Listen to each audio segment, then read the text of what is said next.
hiring committee in this room has many critical concerns about the current conditions of our state. We're looking for the person who will best qualify and represent us in Washington, D.C. We have 5 questions for you that will ask you to have very specific, short answers. You'll have 2 minutes per question. And for our audience, we'll ensure all the questions will have a timekeeper to make sure that we keep you on track here. So here's the first question, which is very important to everybody. There's a continual talk about the need to cut off federal spending. New Mexico receives a disappropriate high amount of federal funds due to our bases and our labs. Where would you cut federal spending and why? I would not cut Sandy or Kirtland Air Force Base. Let's get that one straight. But you know, as a former legislator, one of the things you get to do is look at a whole budget. And yes, you get to see all of the programs that are old, antiquated, and outdated. There is no reason to not eliminate those programs before you start cutting things like Sandia and Kirtland Air Force Base. Now, do I want to be independent of and no longer beholden to the federal government for our economy? You bet I do. But it would be foolish for us to give away our brain trust or to suggest that South Carolina, who's already made a run at it, would do a better job than we would. We are the brain trust. So in terms of where else can we cut, we need to balance out actually developing jobs and an economy in New Mexico that is outside of the federal government. And we can do that. I must tell you that much of the action is not congressional. It is state action. It's time for our state to get over asking for inspections where there are no inspectors. We are holding up people's capital. We can do all of those things, but that is a state issue. It's not a congressional issue. What I can do in Congress is to make sure that every opportunity is available. Let me give you a really good example. I hope that you were watching in the Tax Cuts and Jobs Act the amount of money that was set aside for apprenticeships. Our state needs people to work. Our small businesses oftentimes cannot afford to hire that first or second full-time employee. I will make sure that anybody who's interested knows what apprenticeships are available, and it's sizable. Believe it or not, the apprenticeships under that particular act is half of the salary for an entire year. That is a real leg up for the economy. Thank you. The second question. Healthcare costs have increased up to as much as 110% over the last 10 years. Now, this is a 2-part question, so you have 2 minutes, so if you can be very specific about this. A, what type of plan do you favor? A single payer, Medicare for all, open market, self-insurance, or something else?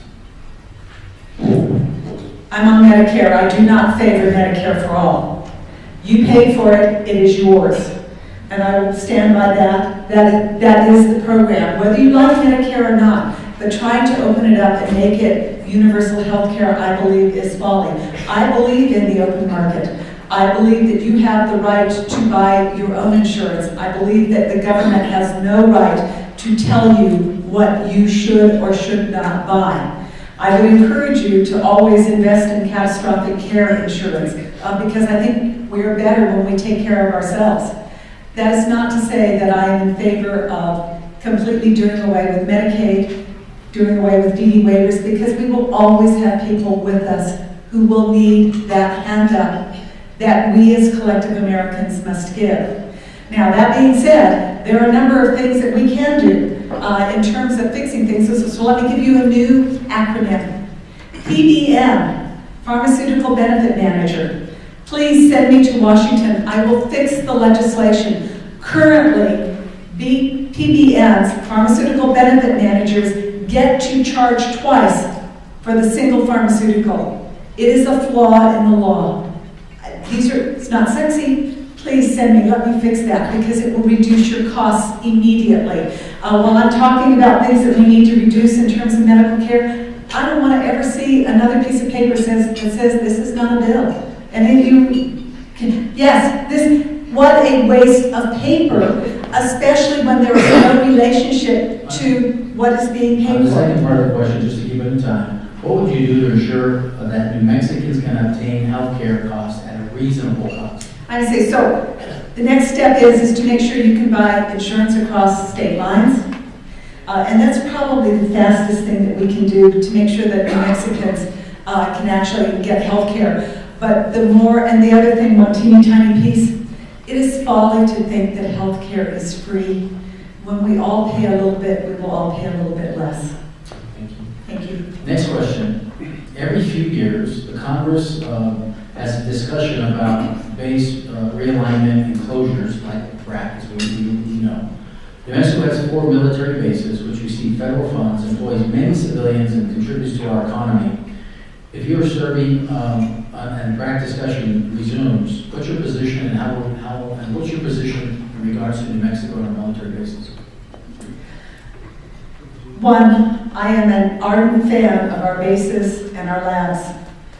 I do not believe that Kirtland is nearly at risk as some of our other bases. The reason I think that is the 137 tenant commands that make up Kirtland Air Force Base are more difficult to move. It's expensive to the taxpayer. I'm not saying that it won't happen, because it might.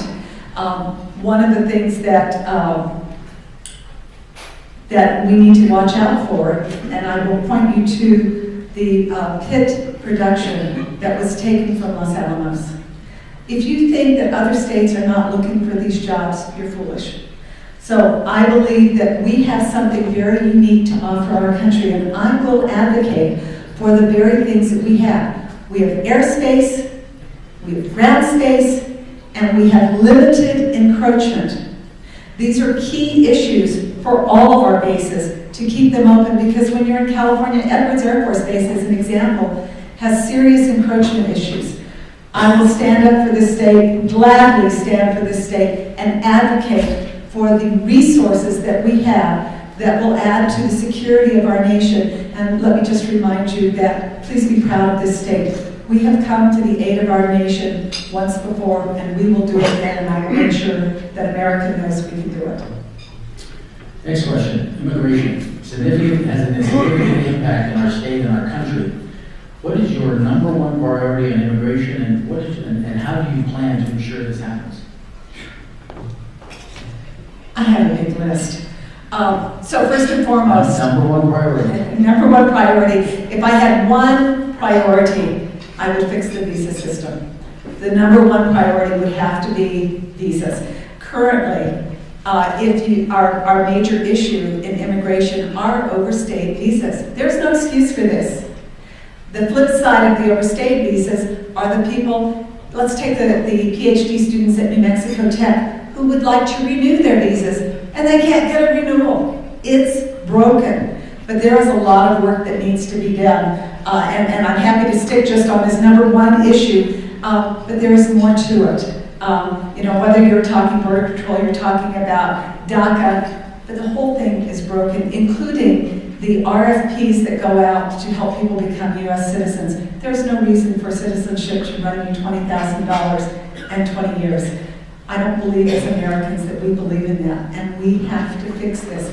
So my number one priority overall is to fix the immigration system, which is a congressional issue. It is not an executive issue. It has been kicked down the road since the Reagan administration, and as you well know, President Reagan granted amnesty on the proviso that the immigration laws would be fixed, and what happened? Nothing! I am not in the category of standing around to do nothing.